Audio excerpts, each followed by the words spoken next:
Olá, sejam bem-vindos a mais um episódio de O que é o Cinema. Aqui vamos falar sobre como os cineclubes, as revistas e os congressos marcaram a história da consolidação do cinema brasileiro no século XX. Sobre quando o cinema brasileiro olhou para si e falou de si, quando o cinema brasileiro tentou achar uma linguagem própria, apoio político, formar público e pautar debates. Alô? Primeiro close meu, vai. Tá gravando? Para isso, precisamos viajar até a segunda década do século XX. Os reflexos da Semana de Arte Moderna, a efervescência cultural, tanta movimentação, mas as salas de cinema eram dominadas por produções norte-americanas. Naquele período, 96% dos filmes exibidos no Rio de Janeiro, que era a capital do Brasil, eram importados.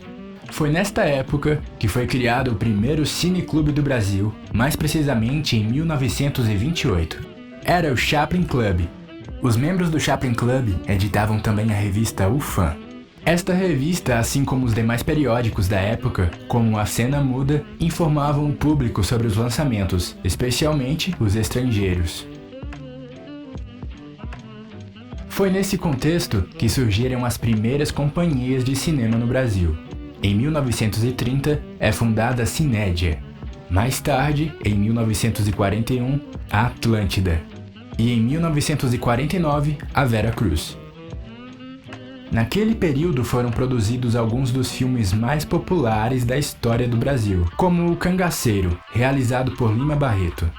Essa época foi marcada pelo grande investimento no cinema nacional, mas sempre buscando seguir, digamos, o estilo de produção norte-americano e disputando público com as produções vindas de lá.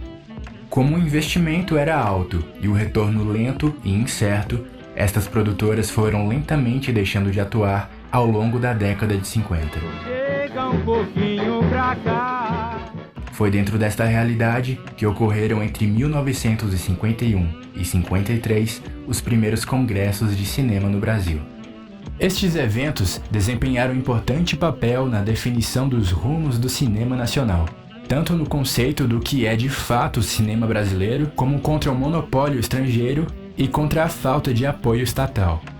E os cineclubes tiveram ali um papel essencial dentro desses debates. Quando eu sonhasse não tinha mais jeito, eu vi o fuzil do diabo dar 2 tiros, um em cada olho, no teu, Virgulino! Mas os anos 60 foram, por conta da ditadura, marcados pela censura a qualquer setor de debate político, seja ele um grêmio estudantil, um cineclube ou um estúdio de cinema. Quem desagradava os militares só restava a perseguição, a censura e, muitas vezes, a morte. E agora? O que vai fazer? E foi neste período, com estas ideias e limitações, que foram produzidos alguns dos filmes mais importantes da história do Brasil. De abordagens politicamente mais ousadas, como os clássicos Terra em Transe e Deus e o Diabo na Terra do Sol, a fantasias nonsense e repletas de significado, como Macunaíma, dirigido por Joaquim Pedro de Andrade. Ainda sob o olhar da censura, os cineclubes nunca deixaram de se articular em associações. Protegidos, eles se fortaleceram e facilitaram a circulação de ideias e de filmes. Apesar das inúmeras dificuldades, tanto internas como externas, houve um esforço genuíno de diversas pessoas que lutaram pela criação não só de uma indústria, como também de uma verdadeira expressão cultural brasileira. O problema é geral, entendeu? Da cultura, que é uma cultura poluída, colonizada, e nós somos lutadores para libertar disso. O que é o cinema fica por aqui. Até a próxima!